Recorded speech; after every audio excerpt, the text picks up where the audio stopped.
最近一條新聞讓很多人坐不住了。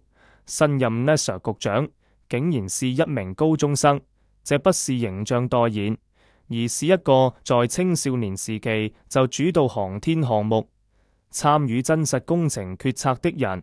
當 NASA 局長可以是高中生的時候，你就該明白世界選人的底層邏輯已經在一夜之間坍塌了。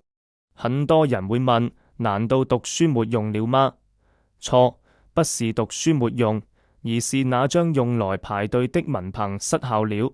艾薩克曼並非不學無術，他甚至通過在線教育拿到了航空學位，但他最聰明的一點是跳過了考文憑這個中間商，直接進入了解決問題的戰場。16歲解決商業之父，30歲幫美軍訓練飛行員，40歲定義私人航天。他之所以被選中，不是因為聰明，而是因為這20年裏，他每一天都在定義問題並解決問題。真相是，過去20年的傳統教育早就失效了。AI 的出現只是徹底打碎了這層幻象。馬斯克越過學校擅長培養服從的人。AI 時代，世界只獎勵這3種人：問題定義者。馬斯克認為，問出正確的問題比答案更難。當別人在等試卷，他在找把心。系統組裝者，他不是螺絲釘，而是指揮官，能把 AI 工具人像拼圖一樣組成系統。極快進化者，不靠學歷背書，靠解決問題時的生理性渴望，這種進化速度才是核心競爭力。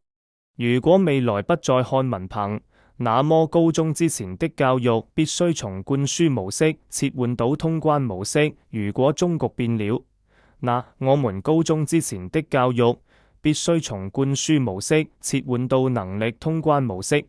具體該怎麼變？幼兒園從守規矩轉向保持覺知。小孩子天生會問為什麼。教育不該直接給標準答案，而是鼓勵他們去拆解事物。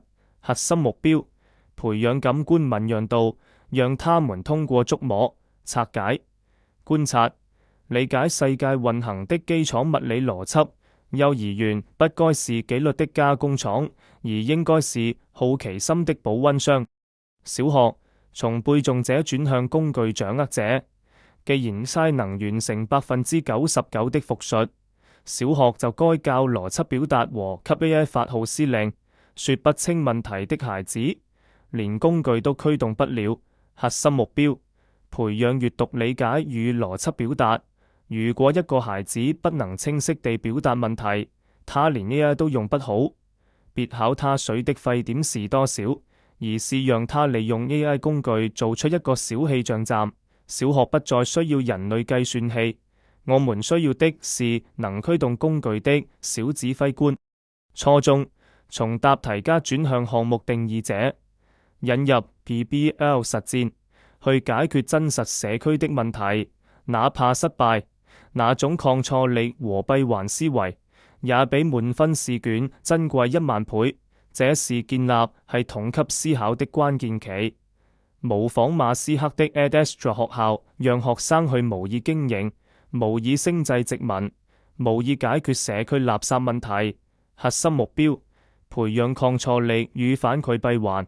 初中生不應該只在教室裏，他們應該在 GitHub 上提交代碼，在社交媒體上運營課題，甚至在模擬實驗室裏炸掉幾支試管。初中不該是刷題的苦海，而是初次嘗試改變現實的模擬器。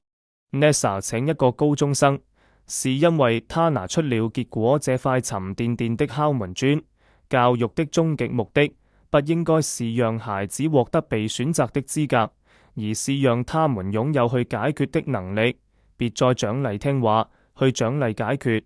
未來不是提前到來，而是已經把舊世界拋棄了。